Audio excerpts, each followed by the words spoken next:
So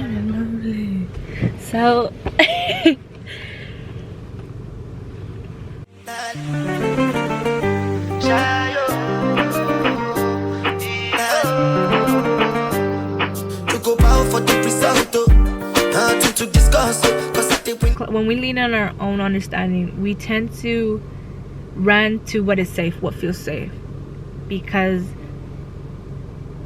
the ego is so frantic that it needs to know what is happening in order for it to feel good. But that's where you have to be steadfast and allow your spirit and God and you to be faithful in what is the unknown, what you don't see.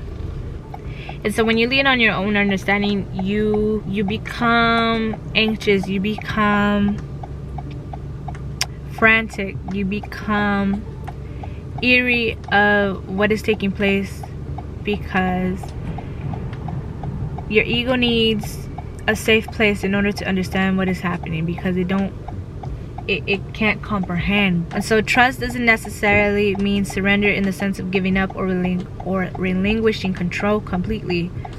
Instead, it involves a willingness to let go of certain anxieties, doubts, or fears, and to rely on someone or something else.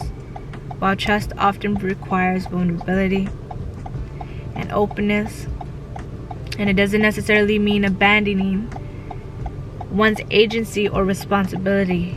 In relationships, for an example, trust involves believing in one's reliability and integrity of another person without constantly doubting or micromanaging their actions. Similarly, in a spiritual context, trusting in a higher power involves having faith in its guidance and wisdom, even if one doesn't fully understand the outcomes or reasons behind certain events.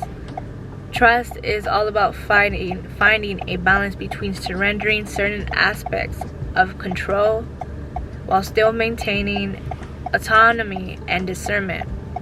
It's about embracing vulnerability and openness while also respecting boundaries and maintaining self-respect of your self-awareness. And if we fail to move forward, we can't leave anything behind unless we continue to move forward. And so I say this to say, if you could truly state wholeheartedly you trust yourself, can you truly trust yourself when your spirit is being tested? You know, it's easy to loudly state you trust yourself as a class clown loudly attracts attention, the same way it does when they're in the back of the classroom. Yet better yet, when it comes to putting it all to a test, many failed miserably. And so one needs to ask themselves and ask God, put me in a position where I could strengthen my relationship with my own self, where I could actually practice trusting myself. So you first gotta define what trust is. Trust is often described as placing one's confidence, reliance, and faith in God. It involves believing in God's promises, guidance, and provision even in the times of uncertainty and adversity. Trust in God is closely linked with obedience, surrender, and a deepening relationship with God. So you need to identify what it means to trust yourself, and you need to put that to a test. You got to be able to start practicing and trusting yourself. Okay, and so the point that I wanted to make is that back to me being in the gym, I couldn't help but realize that we sustain ourselves in holding ourselves back because we don't know what's on the other side. But these are the moments where these play a crucial role in character development, and we need to start becoming accustomed to the fact that everything is always steadily evolving for the greatest good, and we must allow ourselves to let go of what was working for us, for what will work for us in the next season of our lives. And so when I was in the gym, I couldn't help but realize that I was trying to hold on because I was so scared. It really comes down to you must find the root reason to why you're holding on so tightly. And the truth of the matter is because one is so scared to experience old pain, old wounds. And it's not necessarily, for instance, it's when one is afraid of new love, it's not truly the love that they're afraid of. It's the old pain of what they experienced when they had surrendered in the past. But let me tell you, baby,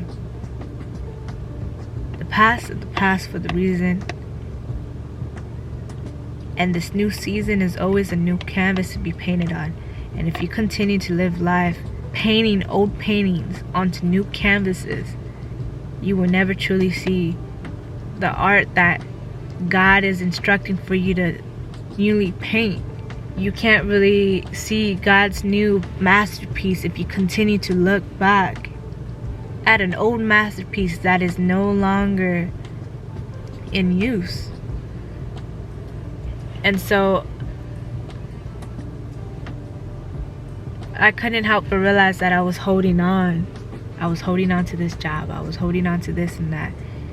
And I was fighting, try to make it work, try to make it see my worth. I was just trying to make it work because it was familiar to me. It was just so familiar that I didn't want to experience what I had experienced, because you truly don't know what's on the other side. You don't know what is to come. And I was a little nervous and a little torn when I realized that everything was falling apart. And truly nothing's ever falling apart, because everything's always falling into the right places at the right times when it's needed and in divine timing. But I couldn't see that at the moment because I was sitting in ego and not in faith. I was sitting in ego and not in spirit. I was so fogged up with the constant reminder of what I could possibly go through again, and that is experiencing the old pain and the old, lessons, but that I couldn't see that everything was happening, that everything was happening the way it needed to happen, because what I was yearning for, without even having to speak on it, it was slowly coming to pass. But I couldn't allow that to come to pass if I stood in the way of the door from even being able to receive it. And now that I was able to embrace this new call of change, I was able to see it for what it was truly is. And there was a reason why everything wasn't working out at the time. Now, when I had realized that I needed to embrace this new level of change, then I was able to receive my blessings. And one needs to be able to start coming to the awareness that everything's always changing for the greater good. And so everything just started working out for me. After that, I started meeting a lot of people. I started licking. A lot of opportunities started to take its place, and that could have never happened if I didn't trust myself. And so I say that to say that we are so caught up in forgetting to fall back and trust what's new. The unknown that we have often put a delay on is because we feel like we aren't deserving of the riches and promise from God to enjoy. Where in order to taste the riches of our fruits, we must allow the season to take place, to weather the leaves, whether that be people, places, or things in one's personal life. Autumn must take place before summer can, and spring can't blossom if winter didn't come. It's all about rebirth and allowing the rebirth process to take place. And it can't blossom or rebirth if it didn't proceed to go through its necessary part of the process. And so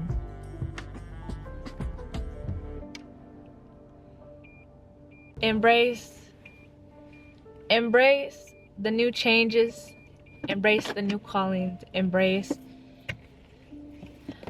what is happening in life and let go.